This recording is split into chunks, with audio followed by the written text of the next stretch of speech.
Welcome back to my channel. So ಎಲ್ಲರೂ ಹೇಗಿದ್ದೀರಾ? ನಾನು ಕೂಡ ಚೆನ್ನಾಗಿದ್ದೀನಿ. ಸೊ ಇವತ್ತು ಸಿಂಪಲ್ಲಾಗಿ ಒಂದು ಸ್ವೀಟ್ ಮಾಡ್ತಾ ಇದ್ದೀನಿ ಅಲ್ವಾ. ಸೊ ಯಾರಾದರೂ ಮನೆಗೆ ಗೆಸ್ಟ್ಗಳು ಬಂದಾಗ ಅರ್ಜೆಂಟಾಗಿ ಏನಾದ್ರು ಸ್ವೀಟ್ ಮಾಡಬೇಕು ಅಂದರೆ ಈ ರೀತಿ ಮಾಡ್ಕೊಳ್ಳಿ. ತುಂಬ ಸುಲಭವಾಗಿ, ತುಂಬ ಇಂಗ್ರೀಡಿಯೆಂಟ್ಸ್ ಕಮ್ಮಿಯಾಗಿ ಸೊ ನಾವೊಂದು ಸ್ವೀಟ್ ರೆಡಿ ಮಾಡ್ಕೋಬೋದು, ಕಮ್ಮಿ ಇಂಗ್ರೀಡಿಯೆಂಟ್ಸ್ ಯೂಸ್ ಮಾಡಿಕೊಂಡು. ಸೊ ತುಂಬ ಅದ್ಭುತವಾಗಿರುತ್ತೆ ಈ ಥರ ಸ್ವೀಟ್ ಮಾಡೋದ್ರಿಂದ. ನೀವು ಕೂಡ ಒಮ್ಮೆ ಟ್ರೈ ಮಾಡ್ಕೊಳ್ಳಿ. ಸೊ ಇದರಲ್ಲಿ ಕೂಡ ಹಲ್ವಾ ಮಾಡ್ತಾರಾ ಅಂತ ಕೆಲವೊಬ್ರು ಡೌಟ್ ಬರ್ಬೋದು. ಸೊ ಮಾಡ್ಬೋದು, ನೀವು ಖಂಡಿತವಾಗ್ಲೂ ಒಮ್ಮೆ ಟ್ರೈ ಮಾಡ್ಕೊಳ್ಳಿ. ಹೇಗೆ ಮಾಡೋದಂತ ನೋಡೋಣ ಫ್ರೆಂಡ್ಸ್. ನಾನಿಲ್ಲಿ ಒಂದು 10 ಪೀಸು ರಸ್ಕ್ ತೊಗೊಂಡಿದ್ದೀನಿ. ಸೊ ಈ ರಸ್ಕಲ್ಲಿ ನಾವೀಗ ಹಲ್ವಾ ಮಾಡೋದು. ಸೊ ಇದನ್ನ ಏನು ಮಾಡೋದು ಅಂತ ನೋಡೋಣ. ಈಗ ನಾವಿದನ್ನು ನೀಟಾಗಿ ಪುಡಿ ಮಾಡ್ಕೋಬೇಕಾಗತ್ತೆ.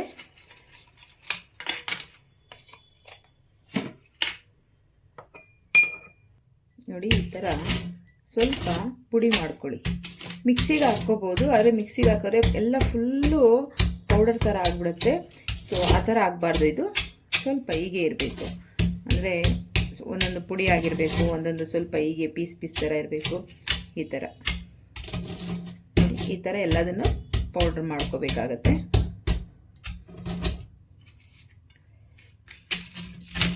ಕುಟಾಣಿಯಲ್ಲೋ ಅಥವಾ ನೀವು ಒಂದು ಕಲ್ಲಿದ್ದರೆ ಅದರಲ್ಲೂ ಯಾವುದ್ರಲ್ಲಾದರೂ ಮಾಡ್ಕೊಳ್ಳಿ. ಈ ಥರ ಮಾಡಿಟ್ಕೊಳ್ಳಿ. ಈಗ ಎಲ್ಲ ಮಾಡೋಣ.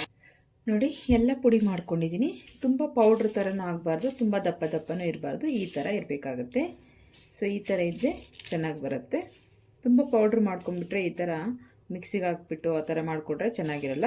ಸೊ ನೀವು ಈ ಥರನೇ ಮಾಡ್ಕೋಬೇಕಾಗತ್ತೆ. ಸೊ ನೆಕ್ಸ್ಟ್ ನಾನು ಒಂದು ಕಪ್ ಮೆಜರ್ಮೆಂಟಾಗಿ ನಿಮ್ಗೆ ತೋರಿಸ್ತೀನಿ. ನೋಡಿ, ಈ ಕಪ್ಪಲ್ಲಿ ನಾನು ತೊಗೋತಾ ಇದ್ದೀನಿ.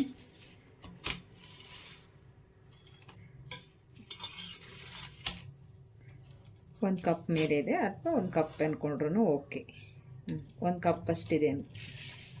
ಓಕೆ, ನಾವೀಗ ಇದೇ ಕಪ್ಪಲ್ಲಿ ಶುಗರ್ ತೊಗೋಬೇಕು. ನೋಡಿ, ನಾನೊಂದು 3/4 ಕಪ್ಪಷ್ಟು ಶುಗರ್ ತೊಗೊಂಡಿದ್ದೀನಿ. ಯಾಕೆ ಅಂದರೆ ರಸ್ಕಲ್ಲು ಸ್ವೀಟ್ನೆಸ್ ಸ್ವಲ್ಪ ಇರುತ್ತೆ, ಹಾಗಾಗಿ ನಾನು ಸ್ವಲ್ಪ 3/4 ಕಪ್ಪಷ್ಟು ತೊಗೊಂಡಿದ್ದೀನಿ. ನಾನು ಇಲ್ಲಿ ಸ್ಟವ್ ಆನ್ ಮಾಡಿಕೊಂಡು ಒಂದು ಪ್ಯಾನ್ ಇಟ್ಕೊಂಡಿದ್ದೀನಿ. ನೋಡಿ, ಸೊ ಈಗ ಇದಕ್ಕೆ ಜಾಸ್ತಿ ತುಪ್ಪ ಜಾಸ್ತಿ ನಾವು ಸೇರಿಸೋದು ಏನೂ ಇಲ್ಲ. ಸಕ್ಕರೆ, ಒಂದು ರಸ್ಕು, ಹಾಗೆ ಒಂದು 2 ಸ್ಪೂನಷ್ಟು ತುಪ್ಪ ಯೂಸ್ ಆಗುತ್ತೆ ಅಷ್ಟೇ. ನೋಡಿ, ನಾನಿಲ್ಲಿ ಒಂದು ಸ್ಪೂನಷ್ಟು ತುಪ್ಪ ಸೇರಿಸ್ಕೊಂಡಿದ್ದೀನಿ. ಸ್ವಲ್ಪ ಬಿಸಿ ಆಗಲಿ. ಲೋ ಫ್ಲೇಮ್ ಇಟ್ಕೊಂಡ್ಬಿಟ್ಟು ನೀವು ಇದನ್ನು ನೀಟಾಗಿ ಫ್ರೈ ಮಾಡ್ಕೋಬೇಕು. ಹೈ ಫ್ಲೇಮ್ ಇಟ್ಕೊಳ್ಳೋಕೆ ಹೋಗ್ಬೇಡಿ, ಏನಕ್ಕೆ ಅಂದರೆ ಸೀದೋಗ್ಬಿಡತ್ತೆ. ಲೋ ಫ್ಲೇಮ್ ಇಟ್ಕೊಂಡು ನಿಧಾನಕ್ಕೆ ಹುರ್ಕೋಬೇಕಾಗತ್ತೆ. ನಿಧಾನಕ್ಕೆ ಸ್ವಲ್ಪ ಸ್ವಲ್ಪನೇ ಒಂದು 5 ಮಿನಿಟ್ಸ್ ಅಷ್ಟು ನೀಟಾಗಿ ಬಿಸಿ ಮಾಡ್ಕೋಬೇಕಾಗತ್ತೆ. ತುಂಬ ಸೀದೋಗೋ ಥರ ಫ್ರೈ ಮಾಡ್ಕೋಬೇಡಿ. ಕರೆಕ್ಟಾಗಿ ಲೋ ಫ್ಲೇಮ್ ಇಟ್ಕೊಂಡು ನಿಧಾನಕ್ಕೆ ಫ್ರೈ ಮಾಡ್ಕೊಳ್ಳಿ. ತುಂಬ ಚೆನ್ನಾಗಿರುತ್ತೆ. ಇದು ತಮಿಳ್ನಾಡು ಸ್ಪೆಷಲ್. ಇದು ತಮಿಳ್ನಾಡಲ್ಲಿ ಕೆಲವೊಂದು ಹೋಟೆಲ್ಗಳಲ್ಲಿ ನೀವು ಹೋದರೆ ನಮಗೆ ಈ ಥರ ಒಂದು ಸ್ವೀಟ್ ರೆಸಿಪಿ ಕೊಡ್ತಾರೆ. ಸೊ ಹಾಗಾಗಿ ಅಲ್ಲಿ ಫೇಮಸ್ ಅಂತಲೇ ಹೇಳ್ಬೋದು. ಇದು ತುಂಬ ಚೆನ್ನಾಗಿರುತ್ತೆ ಟೇಸ್ಟು. ಸೊ ಇದಾಗಿದೆ, ನಾವು ಇದನ್ನು ಪ್ಲೇಟಲ್ಲಿ ತೆಕ್ಕೊಂಬಿಡೋಣ. ನಾನು ಅದೇ ಪ್ಯಾನ್ಗೆ ಶುಗರ್ನ ಸೇರಿಸ್ಕೊತಾ ಇದ್ದೀನಿ. ಇದೇ ಕಪ್ಪಲ್ಲಿ ನಾವು 1.5 ಕಪ್ಪು ನೀರು ಸೇರಿಸ್ಕೊ. ನಿಮಗೆ ನಾರ್ಮಲ್ ಸ್ವೀಟ್ ಬೇಕು ಅನ್ನೋ ಆಗಿದ್ದರೆ ನಿಮಗೆ 3/4 ಕಪ್ಪಷ್ಟು ಶುಗರ್ ಹಾಕ್ಕೊಳ್ಳಿ. ಇಲ್ಲ ನನಗೆ ಸ್ವಲ್ಪ ಜಾಸ್ತಿನೇ ಬೇಕು ಸ್ವೀಟು ಅನ್ನೋ ಆಗಿದ್ದರೆ ನೀವು ಫುಲ್ ಕಪ್ಪು ಸೇರಿಸ್ಕೋಬೇಕಾಗತ್ತೆ.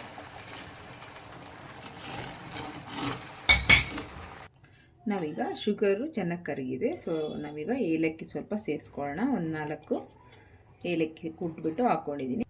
ಹಾಗೆ ನಾವು ಒಂದು ಸ್ವಲ್ಪ ಕೇಸರಿನ ಸೇರಿಸ್ಕೋಬೇಕಾಗತ್ತೆ. ಒಂದು 4-5 ದಳ ಅಷ್ಟು. ಚೆನ್ನಾಗಿ ಮಿಕ್ಸ್ ಮಾಡ್ಕೊಳ್ಳಿ. ಇದು ಯಾವ ಥರ ಅಂಟು ಬರಬೇಕಂದ್ರೆ ತುಂಬ ನಮಗೆ ಎಳೆ ಪಾಕನೂ ಬರಬಾರ್ದು, ಹಾಗೆ ನಮಗೆ ಫುಲ್ಲು ನೀರು ಥರನೂ ಇರಬಾರ್ದು. ಒಂದು ಸ್ವಲ್ಪ ಈ ನಮ್ಮ ಕೊಬ್ಬರಿ ಎಣ್ಣೆ ಅದೆಲ್ಲ ಸ್ವಲ್ಪ ನಮ್ಮ ಕೈಯಲ್ಲಿ ಈಗ ಮುಟ್ಟು ನೋಡಿದ್ರೆ ಯಾವ ಥರ ಬರುತ್ತೋ ಅದಕ್ಕೆ ಬರಬೇಕಾಗತ್ತೆ. ಇನ್ನೊಂದು ಸ್ವಲ್ಪ ಚೆನ್ನಾಗಿ ಕುದೀಲಿ. ಹಾಗೆ ನಾನು ಚೂರು ಫುಡ್ ಕಲರ್ ಸೇರಿಸ್ತಾ ಇದ್ದೀನಿ. ತುಂಬ ಜಾಸ್ತಿ ಬೇಡ, ಒಂದು ಚಿಟಿಕೆ ಅಷ್ಟೇ. ಜಾಸ್ತಿ ಅಂದರೆ ಜಾಸ್ತಿನೇ ಇಲ್ಲ, ಚೂರೇ ಚೂರು. ಆಗಾಗ ಸ್ವಲ್ಪ ಚೆಕ್ ಮಾಡ್ಕೋತಾ ಇರಿ. ಇನ್ನು ಸ್ವಲ್ಪ ಬರಬೇಕು.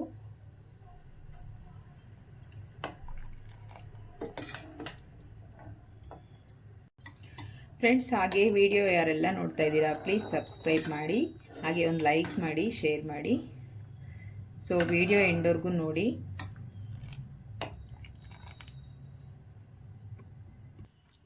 ಈಗ ನಾವು ಇದನ್ನು ಸೇರಿಸ್ಕೊಳ್ಳೋಣ.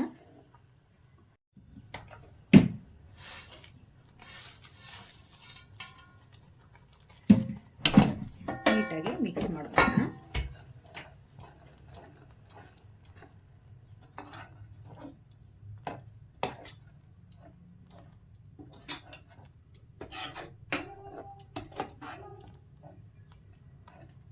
ತಿನ್ನೋರಿಗೆ ಗೊತ್ತೇ ಆಗಲ್ಲ ಫ್ರೆಂಡ್ಸ್. ಇದು ನೀವು ಈ ಥರ ಒಂದು ರಸ್ಕ್ ಯೂಸ್ ಮಾಡಿಕೊಂಡು ನೀವು ಹಲ್ವಾ ಮಾಡಿದ್ದೀರಾ ಅಂತ ಯಾರಿಗೂ ಕೂಡ ಗೊತ್ತಾಗಲ್ಲ. ಆ ಥರ ಟೇಸ್ಟ್ ಇರುತ್ತೆ, ಆ ಥರ ತುಂಬ ಚೆನ್ನಾಗಿರುತ್ತೆ, ಡಿಫ್ರೆಂಟಾಗಿ ಕೂಡ ಇರುತ್ತೆ. ಹಾಗೆ ತಿನ್ನೋರು ಕೂಡ ಇದಾಗ್ಬಿಡ್ತಾರೆ.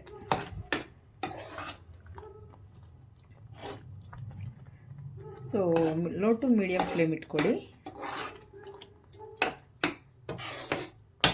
ನೋಡಿ ಯಾವ ಥರ ಇದೆ ಅಂತ.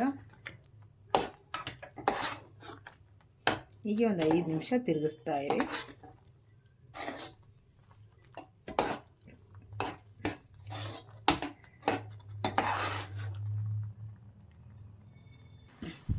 ನೋಡಿ ಇದು ಸ್ವಲ್ಪ ಗಟ್ಟಿಯಾಗಿದೆ. ಇವಾಗ ನಮಗೆ ಆವಾಗಲೇ ತೆಳುಗಿತ್ತಲ್ಲ, ಆಮೇಲೆ ಸ್ವಲ್ಪ ಸ್ವಲ್ಪನೇ ಗಟ್ಟಿಯಾಗುತ್ತೆ. ಇನ್ನೂ ಒಂದು 5 ನಿಮಿಷ ಬಿಟ್ಟರೆ ಇನ್ನೊಂದು ಸ್ವಲ್ಪ ಗಟ್ಟಿಯಾಗುತ್ತೆ.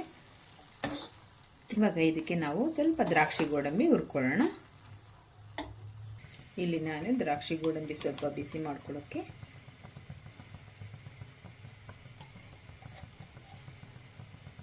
½ ಟೇಬಲ್ ಸ್ಪೂನ್ ಅಷ್ಟು ತುಪ್ಪ ಹಾಕ್ಕೊಂಡಿದ್ದೀನಿ.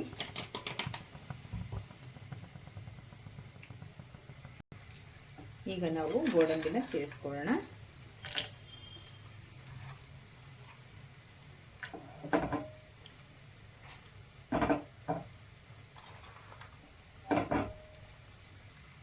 ಹಾಗೆ ದ್ರಾಕ್ಷಿ ಸ್ವಲ್ಪ ಕಲರ್ ಚೇಂಜ್ ಆಗಲಿ.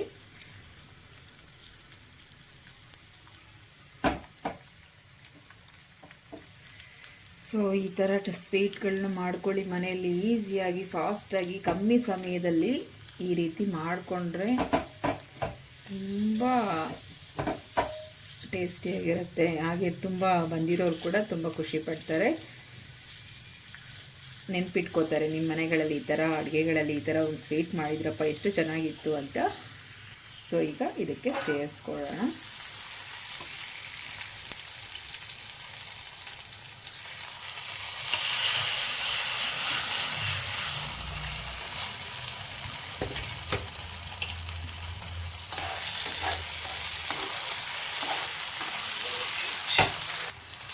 ನೋಡಿದ್ರಲ್ಲ, ಹಲ್ವಾ ರೆಡಿ ಆಯಿತು. ನೋಡಿ ಎಷ್ಟು ಚೆನ್ನಾಗಿದೆ. ನಾವು ಏನಾದರೂ ಒಂದು ರೆಸಿಪಿಯಲ್ಲಿ ಮಾಡಿದ್ರೇ ಇಷ್ಟು ಇದು ಬರುತ್ತೆ. ನೋಡಿ ಇದು ರಸ್ಕಲ್ಲಿ ಮಾಡಿರೋ ಹಲ್ವಾ ಅಂತ ಯಾರು ಕೂಡ ಕಂಡುಹಿಡಿಯಲ್ಲ, ಆ ಥರ ಇರುತ್ತೆ.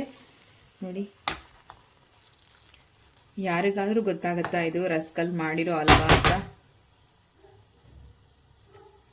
ಅಷ್ಟು ಚೆನ್ನಾಗಿರುತ್ತೆ, ರುಚಿ ಕೂಡ ಅಷ್ಟು ಚೆನ್ನಾಗಿರುತ್ತೆ.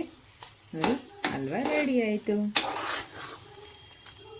ನೀವು ಕೂಡ ನಿಮ್ಮ ಮನೆಗಳಲ್ಲಿ ಯಾವುದಾದ್ರೂ ಅರ್ಜೆಂಟಾಗಿ ಏನಾದರೂ ಸಣ್ಣ ಪುಟ್ಟ ಫಂಕ್ಷನ್ ಇದ್ದಾಗ ಜಾಸ್ತಿ ಕ್ವಾಂಟಿಟಿಯಲ್ಲೂ ಮಾಡ್ಕೋಬೋದು. ಹಾಗೆ ಏನಾದರೂ ನಾವು ಸಡನ್ನಾಗಿ ಮಾಡ್ಕೋಬೇಕು ಅಂದಾಗ ಈ ಥರ ಮಾಡ್ಕೊಳ್ಳಿ, ತುಂಬ ಟೇಸ್ಟಿಯಾಗಿರುತ್ತೆ.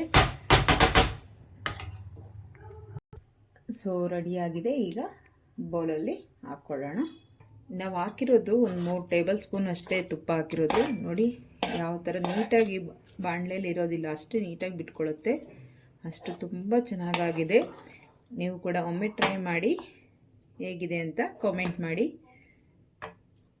ಸೊ ಈ ರೆಸಿಪಿ ನಿಮಗೆಲ್ಲ ಇಷ್ಟ ಆಗಿದೆ ಅಂದ್ಕೊಂಡಿದ್ದೀನಿ. ನೋಡಿ ಬರೀ ಒಂದು 10 ಪೀಸಲ್ಲಿ ಮಾಡಿದ್ದು ಅಷ್ಟೇ, ಎಷ್ಟಾಗಿದೆ ಅಂತ.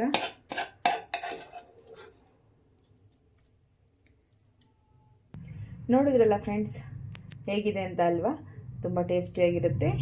ನಿಮಗೂ ಅಲ್ಲೇ ಬಾಯಲ್ಲಿ ನೀರು ಬರ್ತಾ ಇದೆಯಾ? ಸೊ ನಿಮ್ಮ ಮನೇಲಿ ಕೂಡ ಮಾಡ್ಕೊಂಬಿಡಿ. ಓಕೆ ಫ್ರೆಂಡ್ಸ್, ಈ ವಿಡಿಯೋ ನಿಮಗೆಲ್ಲ ಇಷ್ಟ ಆಗಿದೆ ಅನ್ಕೋತೀನಿ. Thank you for watching. So ಯಾರೆಲ್ಲ ನಾನು ಸಬ್ಸ್ಕ್ರೈಬ್ ಮಾಡದೆ ನೋಡ್ತೀರೋ ಪ್ಲೀಸ್ ಸಬ್ಸ್ಕ್ರೈಬ್ ಮಾಡಿ, ಹಾಗೆ ಒಂದು ಲೈಕ್ ಮಾಡಿ. ಅವ್ರಿಗೆಲ್ಲ thank you so much. So ಹಾಗೆ ಸಪೋರ್ಟ್ ಮಾಡ್ಕೊಂಡು ಬೆಳೆಸಿ. ಸೊ ನಿಮ್ಮನೇಲಿ ಕೂಡ ಹೀಗೆ ಮಾಡಿ. ಓಕೆ ಫ್ರೆಂಡ್ಸ್, ನೆಕ್ಸ್ಟ್ ವಿಡಿಯೋದಲ್ಲಿ ಸಿಗೋಣ.